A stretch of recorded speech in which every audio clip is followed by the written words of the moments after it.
Yeah. All right. How many words in a thought bubble would you say, approximately? How many words are in a thought bubble? Yeah. About I've never. six. Six or seven. Yeah. About 6. All right. I want the Charlie Kirk thought bubbles on the following. This is the rapid round here. So just like Here we go. what's the thought bubble? Here we You go. asked the best questions. I told my team. I said I gotta be on my game. Mark asked the best This questions. would be good. This would be good. Charlie Kirk thought bubble. Marco Rubio wants to be president. I prefer JD Vance, but Marco's great. Okay. I'm trying to count my words as I Yeah, say it. I understand. Hey, we'll go with approx. Jeanine Pirro, U.S. Attorney. Phenomenal friend and far more qualified than the media realizes or is covered. Is there any ally of the president who's not your friend? Yes, but I'm not going to tell you who. Really? Wow. Are you thinking of just like one particular person? One or two. One or two. Are they serving in the administration?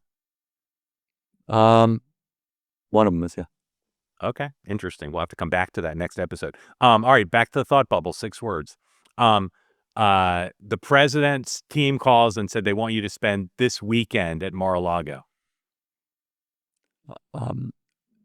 Thank you for the call. I have to see if I have a family conflict, but I'll do my best. All right, and would you look for which has actually happened before? Yeah. Yeah, I bet. If you didn't have a family conflict, would you look forward to it? Oh yeah, absolutely. I mean, look, he's the best to be around. You've spent time around him. He's a force of nature. He's got, I think, at times supernatural energy. And yeah, I mean, if I could be helpful, I will always be helpful to the president or his team. Okay. Somebody screens your calls. Let's say, I know probably mostly you just pick up your cell phone, but somebody screening your calls and they say, it's true. I have my own phone. But somebody's, you hand your phone to somebody because you're doing something and they're screening it and they pick up and they say, I want the thought bubble. Hey, Charlie, it's Roger Stone. Say, hi, Roger. How can I help you today? All right. So would you be happy to hear from Roger? I like Roger. I advocate for his pardon, and he's a uniquely American political figure. They do not have like Roger Stones in the Netherlands. Like there's something about him that's true that I find to be dramatic and fun and unpredictable. Yeah. Okay. You look down at your phone and there's a text from Pete Hegseth. Says, Charlie, I just can't take it anymore. I think I got to quit. No. We work too hard. You're too good of a man. Grin and bear it. Turn off your phone for a day and keep going. Okay. That would be my advice.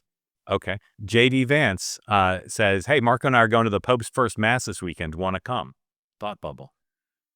I would say, actually, I have to be in London to debate at Oxford, but I would actually honestly say, thank you for the invite.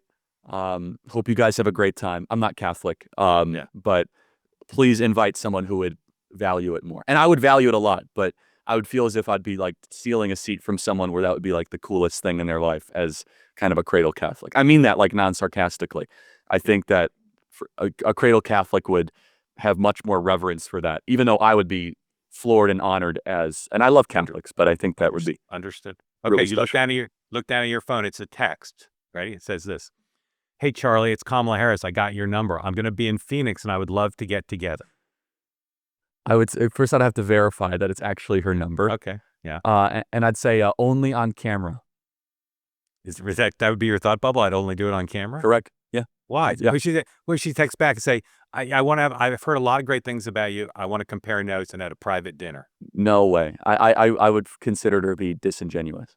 Unless there would be an intermediary that would advocate for. Let's say, then I would have some mutual. Yes, you would do it. And now yes. Would you look forward to it? Oh, of course I would. I love learning. I learned this from Tucker. Sit down with people, even if you disagree. Ask great questions. Be curious. The only fencing I would have is if am I being taped? Am I being recorded? Is there like another agenda? That's just typical right-wing paranoia talking. So, but if all those things were there and there was an intermediary that would advocate for, hey, this is a legit thing, like there's no games, then yeah, I would do it, of course. Okay, couple more. You get a call and you pick up the phone rings. You don't recognize the number. It's a blocked number. You pick it up, and the person says, "This is Barack Obama, and I would like you to come to Chicago and speak to a group of young student leaders." Yes, happy to. Absolutely. Happy to. You would do that. Yeah, of course. I'll speak. I mean, honestly, I'd love to meet Obama. I'm not like a fan of his, but I You never actually met think him? I have a whole. No, I haven't. No, I've seen him. I saw him at the inauguration, which was actually the first time I ever saw him in person. And I would love to privately figure out. I have a theory he's not actually as radical as the current left wing of his party is. That's accurate. And I want to confirm that. I want to kind of feel out what drives him. And so, yeah, I mean, I'd meet him. And I think that if he wants me to speak to a bunch of students, I'll speak to, any students. We could maybe speak at the Obama Library if it ever gets finished.